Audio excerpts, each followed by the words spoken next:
പീരുമേട് താലൂക്കിലെ traffic regulatory committee Vandiperiyar panchayat conference ഹാളിൽ നടന്നു. പീരുമേട് എം.എൽ.എ. വാഴൂർ സോമൻ പരിപാടി ഉദ്ഘാടനം ചെയ്തു. PWDയുടെ ഫണ്ടുകൾ ഉപയോഗിച്ച് നിർമ്മിച്ചിരിക്കുന്ന റോഡുകളിൽ വനംവകുപ്പ് യാത്രാ തടസ്സം ഏർപ്പെടുത്തിയിരിക്കുന്നത് നീക്കാനുള്ള നടപടികൾ സ്വീകരിക്കുമെന്ന് എം.എൽ.എ. പറഞ്ഞു. പീരുമേട് താലൂക്കിലെ വിവിധ തോട്ടം പ്രദേശങ്ങളിലേക്ക് KSRTC സ്വകാര്യ ബസ് സർവീസുകൾ ആരംഭിക്കുന്നതിനാവശ്യമായ നടപടികളും പെർമിറ്റ് അടക്കമുള്ള കാര്യങ്ങളും പരിശോധിക്കുന്നതിനു വേണ്ടിയാണ് ട്രാഫിക് റെഗുലേറ്ററി കമ്മിറ്റി ചേർന്നത്.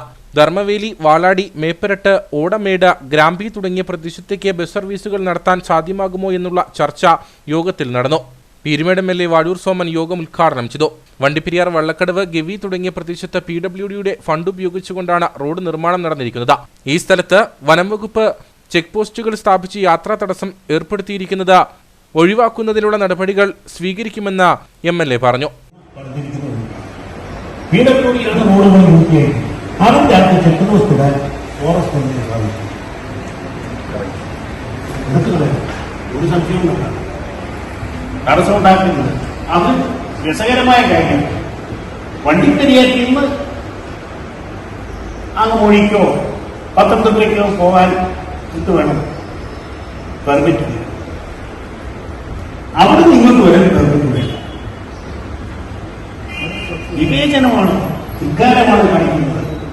അതേപോലെ തന്നെയാണ് പീരുമേട്ടിൽ നിന്ന് ഏറ്റവും എളുപ്പം മുടങ്ങിയിട്ട് എത്താൻ പറ്റുന്ന വളഞ്ഞാക്കാനം തോട്ടാപ്പുര റോഡാണ്. വളഞ്ഞാക്കാനത്ത് നിന്ന് തോട്ടാപ്പുരയ്ക്ക് ചെറിയ ദൂരവും അത് ആദിവാസികൾ പരമ്പരാഗതമായി ഉപയോഗിക്കുന്ന റോഡാണ്. അത് അടച്ചു വെച്ചിരിക്കുകയാണ്. അത് തുറന്നു കൊടുക്കണമെന്ന് നമ്മൾ ആവശ്യപ്പെട്ടു, ചെയ്തില്ല. അവസാനം ഞാൻ പട്ടികജാതി പട്ടികവർഗ ഗോത്ര കമ്മീഷനിൽ പരാതി കൊടുത്തു. ഗോത്ര കമ്മീഷൻ റോഡ് തുറന്നു കൊടുക്കാൻ ഓർഡർ കിട്ടുക, അതും അനുസരിച്ച് തയ്യാറായി. ഇക്കാര്യമാണ്. യോഗത്തിൽ മോട്ടോർ വെഹിക്കിൾ ഡിപ്പാർട്ട്മെന്റ് ഉദ്യോഗസ്ഥർ, ജില്ലാ, ബ്ലോക്ക്, ഗ്രാമപഞ്ചായത്ത് അംഗങ്ങൾ, സ്വകാര്യ ബസ് ഉടമകൾ, വിവിധ രാഷ്ട്രീയ കക്ഷി പ്രതിനിധികൾ എന്നിവർ പങ്കെടുത്തു.